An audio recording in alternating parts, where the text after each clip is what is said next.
So kindly share your personal reminiscences and memories with His Grace Dr. Paulos Gregorius.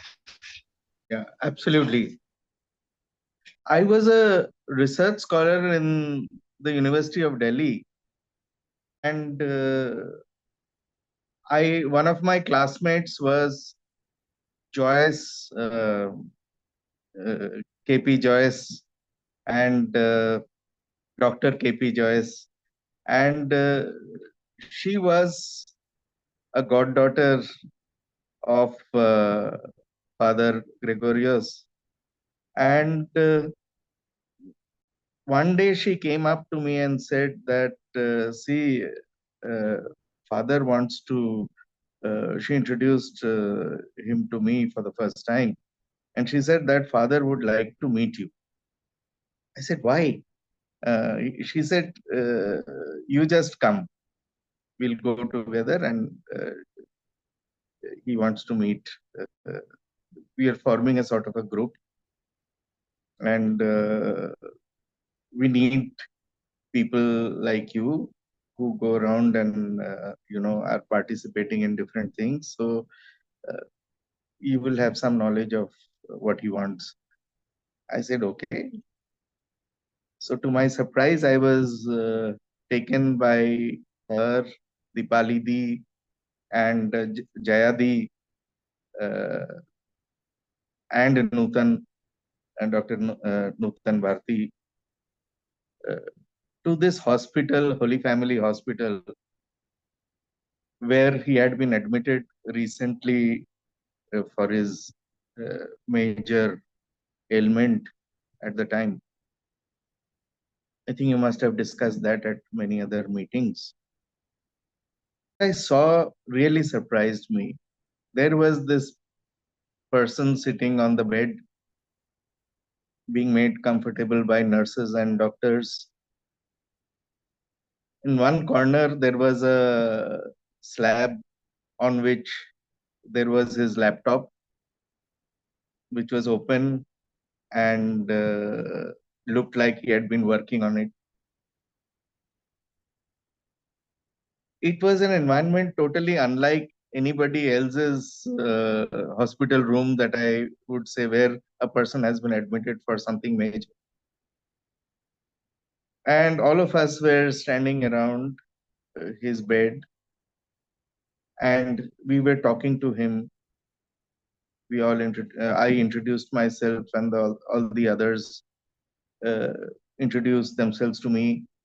That was our first uh, meeting there, and father was always. I think I have never seen him ever being too serious. He was always in a jovial mood. He was often smiling. He was often cracking jokes. So we started discussing many things, including the works of some of the Nobel laureates uh, and other academic things. For a while, we did that. Then he said, see, today we are meeting because I want to do something. I want to start some kind of a big meeting on uh, alternative ways of healing. And I think this was brought on because of his illness, because it was something that could not be cured by the doctors at that time. And things had gotten pretty bad, so bad that he was feeling that maybe I cannot stand up and I cannot move around, I cannot talk to people. It must have been quite a blow to him. In fact, later when we met again over the next few months, he said that there's a new gentleman called Deepak Chopra who has written a book called Ageless Body, Timeless Mind, where he has discussed cases which could not be handled by medical science, and where people had to utilize their own body resources to either effect a cure or to cope with the situation. And so he said that, please try to find that book for me. I need it. We looked all over the market. We went to many bookshops, but we could not find the book at the time. It had not yet come to the market. So the next time we came and reported that, Father, we could not find it. I'm sorry, we will keep looking. He said, never mind. I talked to Deepak Chopra. He sent a book to me. So he was a person who we found that was always interacting with different people. All of these books, all of Margaret Mead's books were there with him, and he showed them to me. He pointed to the shelves, and I could see that Margaret Mead and Gregory Bateson's books were there with him. And this formed a sort of a bridge between the way we both used to think and between the difference in our subjects of interest. He was not just a philosopher, he was much, much more. Who could through and understand people. He could interact and relate with other worldviews and other beliefs. And that was a surprise, because I would have thought that religious leaders needed to be doing this, but very few of them were actually doing it.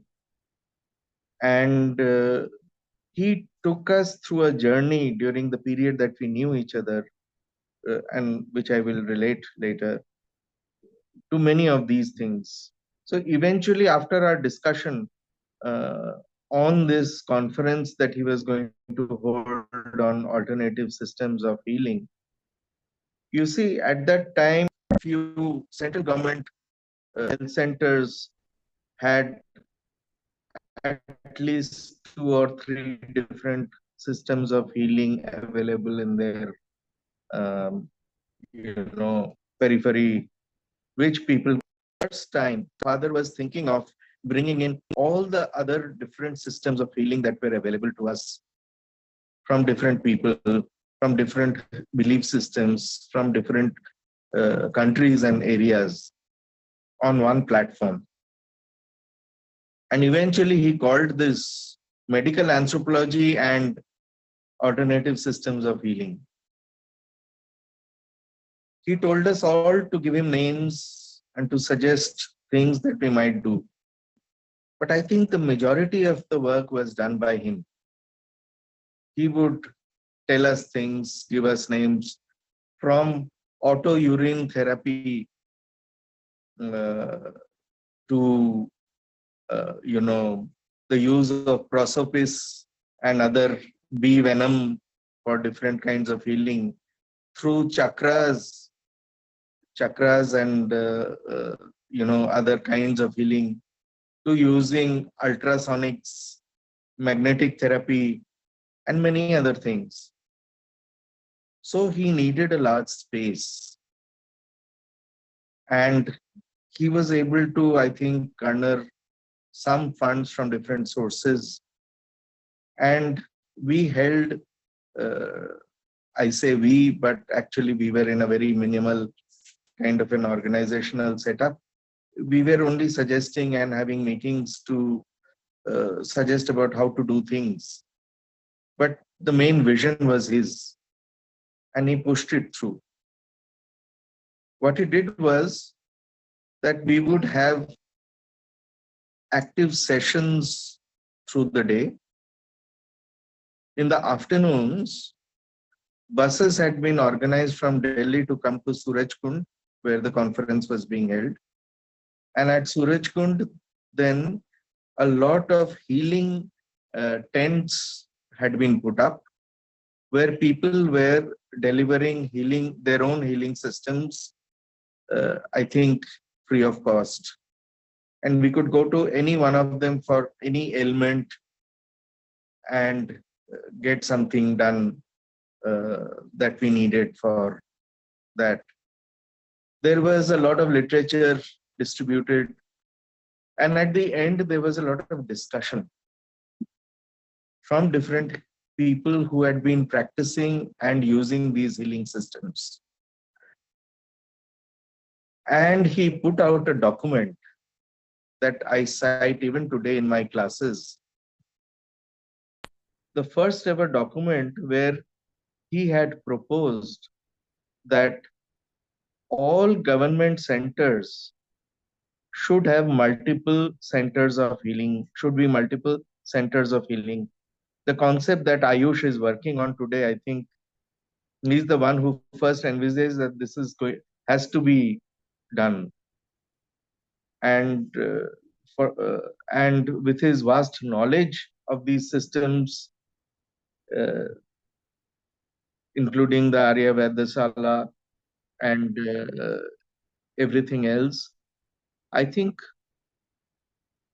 it was an excellent beginning to some a kind of meeting, a kind of conference that I had never thought was going to be possible. It opened my eyes to a much larger vision of what he was and what he wanted.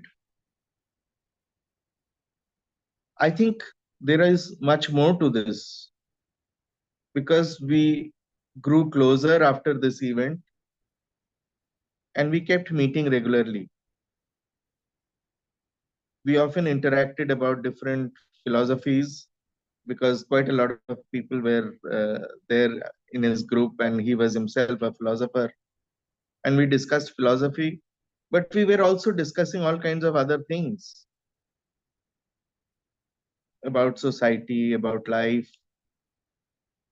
And we all partook of that large vision of his, where he did not exclude anybody, he included people, and uh, every human being seemed to be in his ambit of knowledge and his choice. I think I, as an anthropologist, as a medical anthropologist, I have gained much from that vision of his. So, in a few years, a couple of years later down the line, when he suggested that we should do something similar about belief systems, we all immediately agreed because understanding and knowing about other belief systems is what we do in anthropology and in philosophy. And so we started talking about putting different kinds of religious people together for peace, religion for peace. And that was a conference that he held uh, in Rishikesh. And again, we had sessions of meditation and teaching of people about the belief system, ending with the meditation through the day, and an interaction with all these other people in the evenings from different belief systems who were all staying together in one place. So we traveled, we did different sessions, and we learned about different belief systems. And at the end, there was again a discussion, and the result of it came out a few uh, months later, which was again a document on how different religions can join together for peace. I think it was a unique experience that I had with these two things. But there's much more. As we went on, we discussed many things, and sometimes uh, there were things that uh, we needed to work out, we needed to think about, we needed to argue. So he said, why don't we have a session, a closed session with few people, and we can meet in his office in South Delhi, and we can sit there in a seminar mode and discuss. So we began with something with Sankhya philosophy, mm, with one or two prescribed books which we all bought, and which we discussed threadbare at more than one meeting and in further discussions as we met off and on. So these were the formal meetings, but we also met many times informally, and almost every week or 15 days we would meet. Today, in this world today, uh, I was here in Chandigarh. I had been appointed here as a lecturer in anthropology uh, when he passed away. I really miss that kind of interaction, that kind of person that he was. We also learned that he received an award from USA as the Man of the Year award, and also so many other awards. His spirit of encouragement, his spirit of doing things, of meeting with people for was a positive force. I remember once all went to Baba Virsa Singh Ji's ashram in Delhi for a session, and the interaction that they had was incredible. The energy that they had was incredible, and it showed us a new mode, a new method of interaction between religions. I think that was unique to him. I don't think anybody today uh, could match that level of interaction. So these are some of the memories that I have. So, as you mentioned about Samkhya philosophy and the interactions with Ma Gregorius, can you just highlight a few of the discussions that happened around this topic? Because it is very rare that a Christian leader or a bishop talks about such kind of themes and in discussion with others. So what were your Absolutely. findings or insights? Yeah. I had very little knowledge of Indian systems of philosophy. My training was not in philosophy, but Dipali Jayadi, and father were really well read in philosophy, not only Western philosophy, but in Indian philosophy. I had done some reading in Western philosophy, but uh, not in that kind of detail. And father, for the first time, introduced in very simple terms what the Sankhya philosophy is all about. That there is a duality existent in the universe according to them.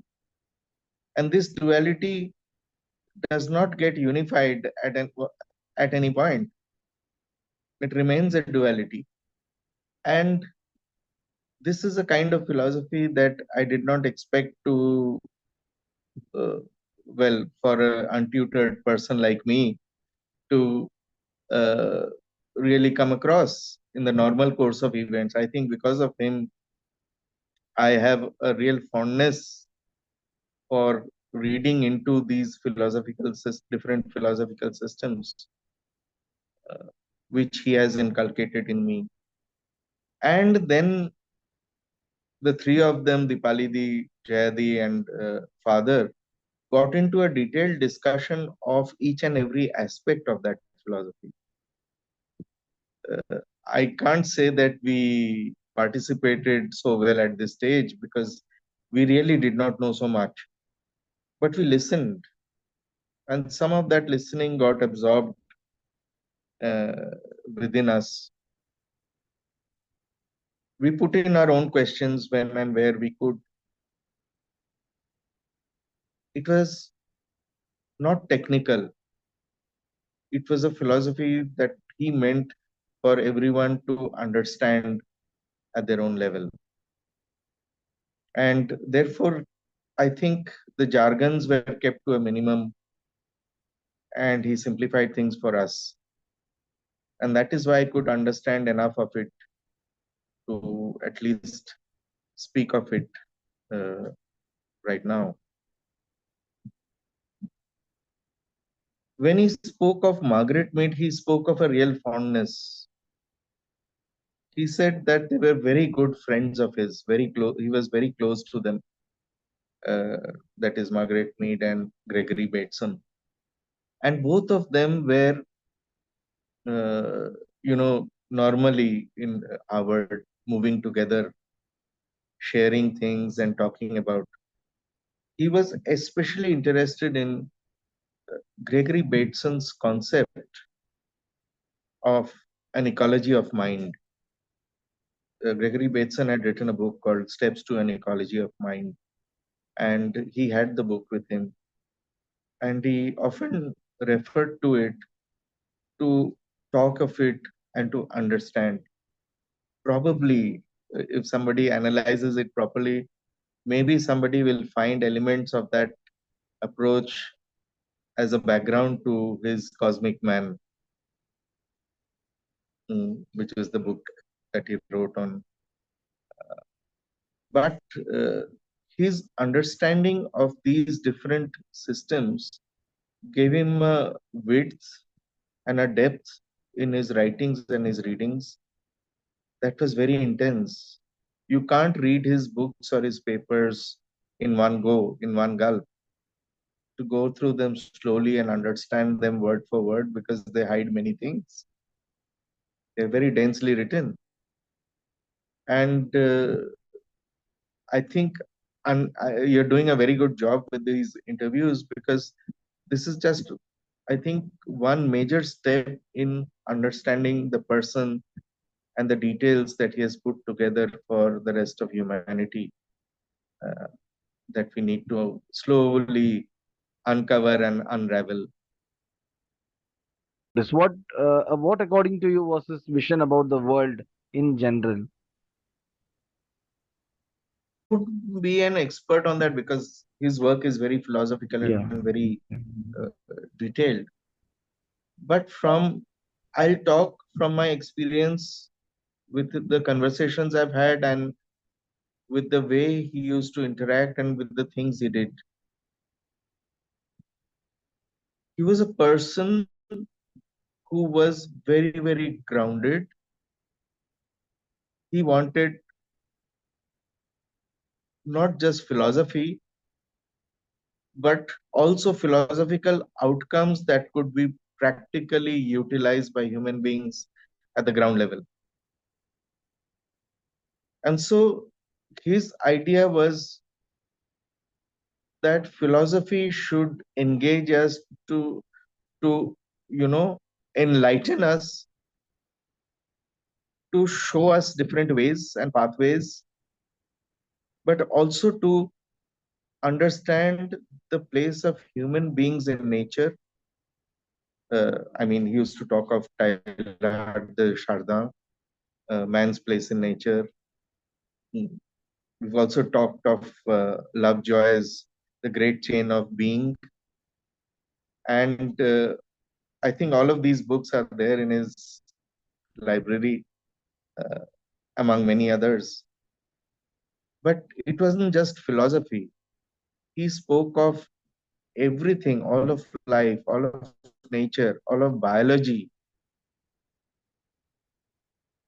as eventually transcending itself to, uh, you know, a godhood, a god, a person who is, you know, overlooking everything, which is why he talks of cosmic man. And I think in general, this is the vision I got. If you look at how he looks at it from the perspective of the people who are involved in doing things like healing systems, he wants to learn from them so that they can have practical applications for everybody, not just for himself, not just for any particular uh, person or group, but everybody. In the same way, he wanted religion to inform people in how to achieve peace together, not to remain separate and in cubicles, but to interact together so that they could together achieve something for humanity. I think he saw a shared transcendence of this humanity into something else that is, much bigger than just one or human being or uh, just all these people on the planet, into something much bigger, into following something much bigger than themselves, so that they can achieve more and become, you know, perhaps something that he imagined, that perhaps what God wished for us to be. Sir, you rightly mentioned about the Surajkund conference, international conference, and I believe that before that conference, there may be discussions on alternative systems of healing, but this theme got much elevated after this conference, and it got a very national and international attention. It also came out in a book format, the papers that were presented, titled Holistic Healing, and as a new Yeah, paradigm. So, sir, what kind of influence does it had on your personal career also? I have written, and by the time we met, I had already written some one or two papers on medical anthropology. But I think it showed me how much medical anthropology can really do.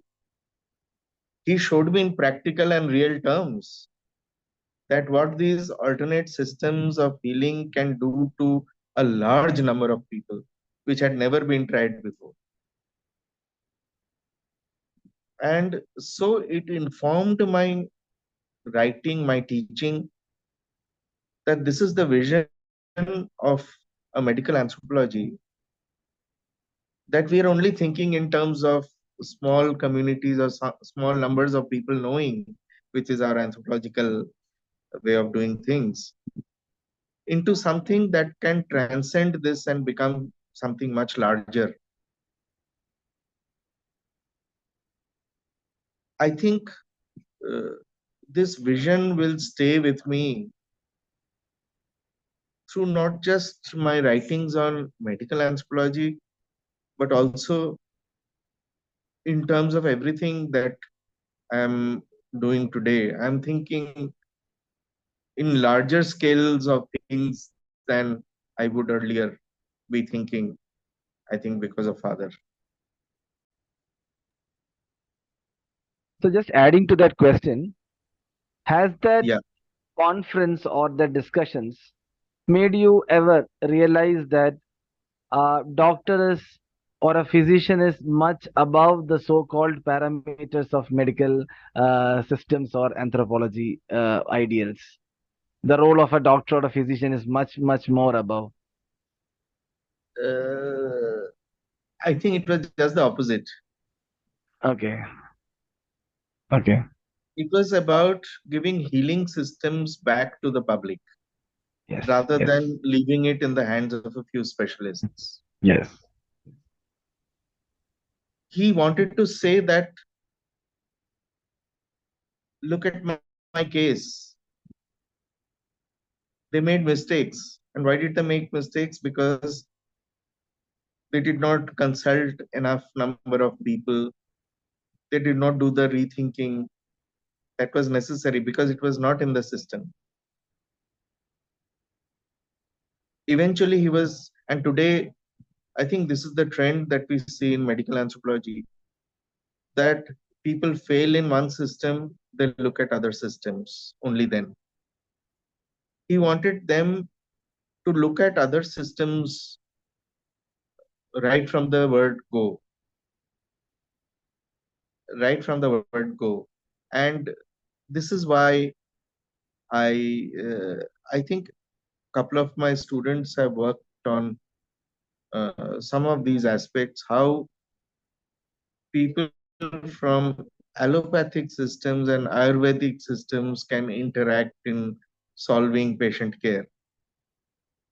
And what we found is that there is still some doctor reticence about doing this.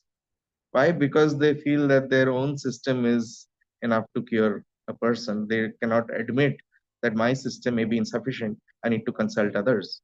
And I think this is something Father understood right then, that people need to look out of the box, think out of the box for healing, for the better treatment of the public than they are doing today. And I think we need that change right up front, even today. So, yes, as you can see, it has affected the things that I am doing, but it has also affected, uh, I think, many other people who were in this area, who were, I think, very unsure of what they were doing things without much confidence about alternative healing. And I think he gave them that confidence that no, what you're doing is right and what you can achieve is much more than what you're doing today. So the Rishikesh conference, well, now it is like moving from the systems of healing to the understanding of religions and how can they work together for peace.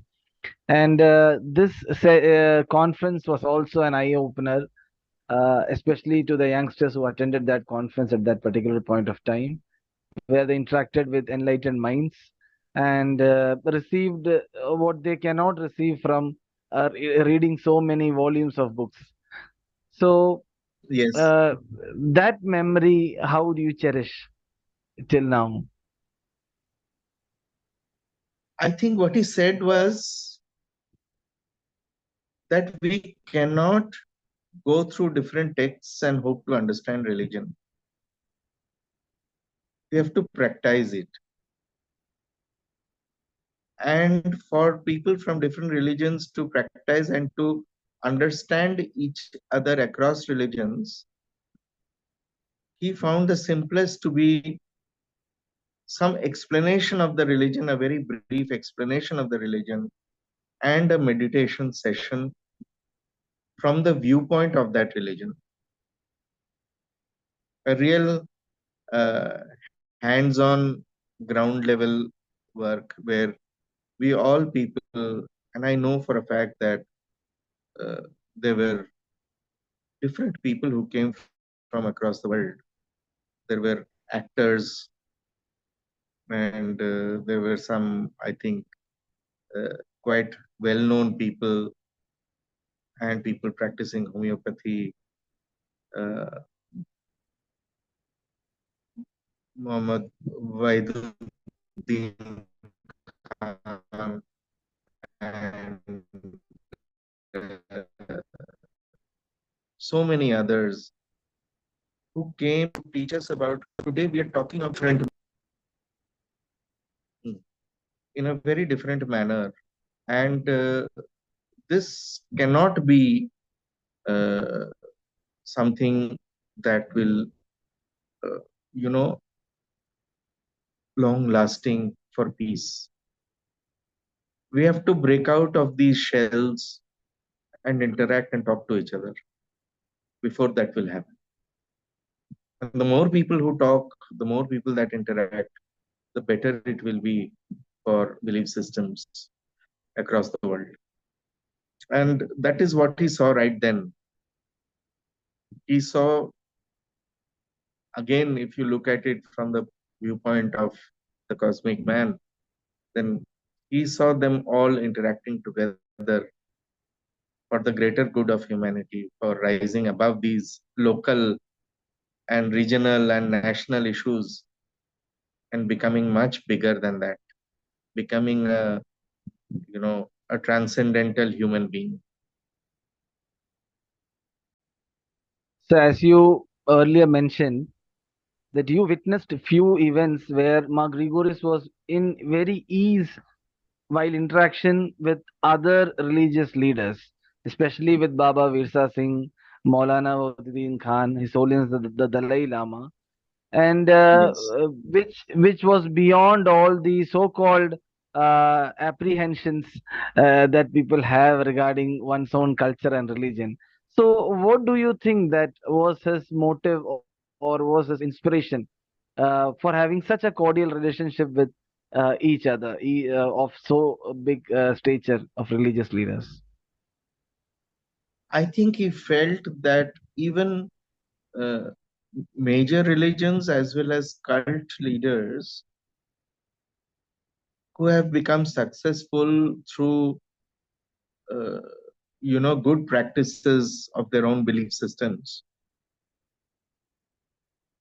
have much to teach all of us. And he thought that sitting in his own cocoon, his own understanding of his own religion may not help him understand what they are wanting to say and their perspective on that religion. I think in that sense, he was much more of an anthropologist because he wanted to learn by sitting with them and understanding their belief system and their worldview from scratch, and then, you know, interacting at that level with them so that a mutual and dual understanding of each can happen. So it was a very practical move on his part of what he was proposing, that we should break out of our belief, the shells of our belief systems, and interact with the belief systems of others to better understand other human beings and become more human in the process. So, my concluding question, my last and concluding question, yes, sir. Okay. Yes, sir. We know that you and your friends or your colleagues at that time, they got so many insights and admirable values from your talks and your conversations with Dr. Paulos Gregorius. So for this present generation, even though of many disciplines and academic fields, can you mention to us any three qualities that may be beneficial to this younger generation of from all spheres of life? Number one is that everything in the world, every person in the world has some things to teach us, and we should not ignore that. We should interact with everybody at a human level. When we interacted with Father, I don't think we ever thought of him on a regular. We knew, but we never thought of it as an interaction with a great person who is so well known and who has so many followers. We thought of him as a human being who is interacting with us in this nice manner, who is laughing and joking with us, and who from whose learnings we can gain so much. The second thing is, I mean, for instance, I Uh, for the first time, I listened to Gregorian chants in his office and became fascinated uh, with them. He showed me a Bible and he said, "Can you identify the language in which it is written?" So I had no knowledge of the language, but he says that it is written from right to left, and I said, "Well, perhaps it is Aramaic." He said, "That's close, but it is Syriac." So, learning from people can be at all levels, and it can happen with so many things, so many different things, so many different ways. This everyday, or rather regular interactions that we had grew upon us. And today, I miss that interaction. I miss that person who could, with whom we had that interaction. Uh, of course, the grief of that person who was close to us is another thing. But the knowledge of that person who is there is also important. The second is that we should think ourselves not living in boxes or silos, but as being a part of a larger, entity of human beings around the world. We should not think of communities, religions, or other things when we are interacting. We have all these things, they are a part of us, but we should also interact outside this and get to know other people and have other interactions. The third thing is to have a vision for oneself and for human beings as you move around the world, as you do things, everyday things, like doing your job, like working at home and eating your food. And this larger vision, I think, encapsulates all of these thoughts and ideas, plus makes, I think, the person much more peace loving and much bigger than the individual human being that they are. I think these are the three things I would like the youth to carry forward to the next generation. Thank you so much, sir, for your valuable sharing and informative wisdom. Actually, the wisdom that you received from our Gregorius, I believe that you ably shared that to all of us. Wonderful. I think that what you're doing and achieving here in his memory, to enhance his memory and to keep his memory intact for future generations, is a wonderful exercise. It can be such a learning experience for those who are looking into this person's life and who want to imbibe his teachings and uh, his attitude, his work. I think uh, it, it will make any person and any group much larger in their scope and their vision if they can imbibe this. Thank you. Thank you so much.